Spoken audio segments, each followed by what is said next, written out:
Cross-border trade and connectivity rule of medianity no interactive season panda khulaijakha Agartala Press Club. Cross-border trade and connectivity mediate সংগ্রহশালা interactive session সংস্থাশাখা Agartala press club Agartala press club school of logistics communicate তে waterways নি বিশিংটি ও শালি পান্ডা সংস্থাশাখা পান্ডা কমিউনিকেশন নি head Sushanta Dutta press club নি আচুকফাং জয়ন্ত ভট্টাচার্য ইয়াকচু আচুকফাং সজদ আলী নখবে প্রেস ক্লাব নি কুমনি আদংসং তংমাইখা ও শালি পান্ডা নি বিশিংতি লাইথাংনাই বিশিরগ হাস্তিনি থাংলাইসু তাইকক শালাই মুংরকনি शेप तंगमानि ककनति कक साजाखा सिगांनि साइ ताबुक थांलाय सुनि गोबांखौ गाहाम ओंखा हिनिबो शाखा आबनो कारिबो दाल बिदाल ककनति कक साजाखा पांडाओ আমরা সবাই কিন্তু যোগাযোগের ব্যাপারটা মোটামুটি ভাবে জানি যে বাংলাদেশের মধ্য দিয়ে আমাদের যোগাযোগ ইত্যাদি হচ্ছে। তো এর যে বেসিক কতগুলো জিনিস আছে আমি খুব সংক্ষেপে আমি সেটা বলছি।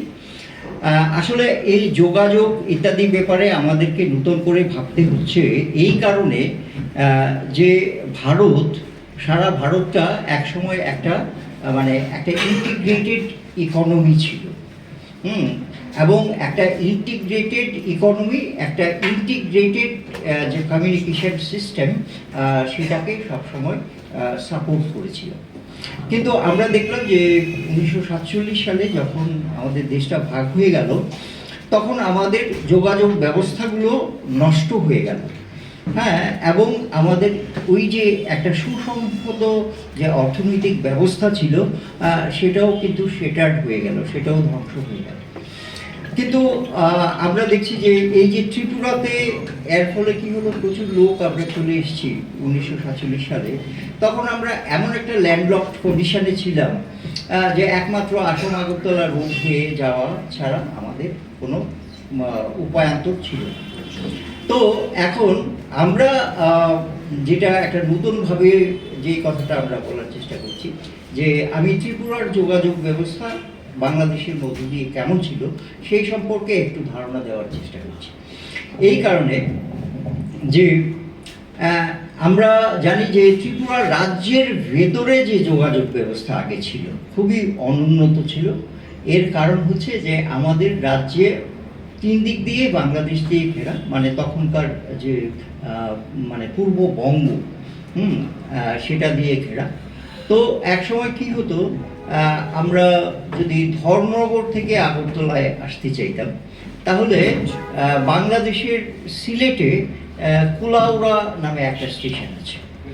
হ্যাঁ, সেই কুলাউড়া থেকে আমি বলছি যে কুলাউড়া থেকে কি হতো, রেল ধর্মনগরের লোকজন 7-8 কিলোমিটার সেখান থেকে ট্রেন ধরে আখাউড়া চলে আসতো। তারপর আখাউড়া থেকে প্রায় 11 কিলোমিটার তারপর আগরতলায় ঢুকে যেত।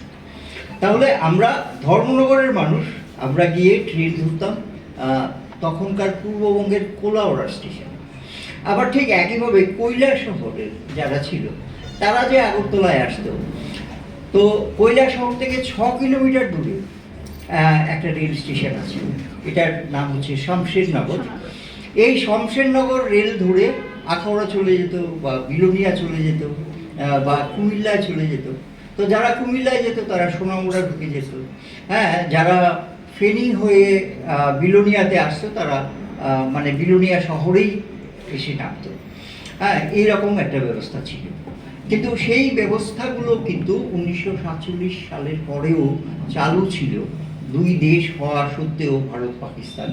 হ্যাঁ, কিন্তু 1965 সালে যখন পাক ভারত যখন যুদ্ধ হলো, তারপর থেকে সেই যোগাযোগটা একেবারে নষ্ট হয়ে গেল। আমি আরেকটু বলছি, যেহেতু আমরা সাংবাদিক, আমাদের আগরতলা প্রেস ক্লাবের যিনি প্রথম সভাপতি ছিলেন আগরতলানি প্রারম্ভিক অক্থম ব্যুরো রিপোর্ট খুম্পই।